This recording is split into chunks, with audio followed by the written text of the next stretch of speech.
সোনা নিছে 2 লক্ষ টাকার সোনা বর্তমান রিসেন্টলি আছে। আগে তো যখন আমি কিনি তখন প্রায় 1,10-15,000 টাকা দিয়ে কিনছিলাম। এরপরে আরো জিনিস বানাইছি, আরো টুকটাক জিনিস। আর লাইট জ্বালাইছি অন দেখি ডয়ার সব কাঠের একটা সুকেস আছে খুব মজবুত খুলা।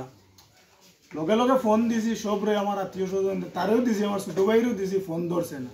সকাল টাইমে গেছি বড় ভাইয়ের বড় ভাইয়ের গিয়ে আনছি, আনিয়া কইছে এই অবস্থা। তাইনও গেছেন তার শ্বশুর বাড়ি একবারে সাইডে, তানরেও গিয়ে আনছেন, আনিয়া তো তারা আইসইন।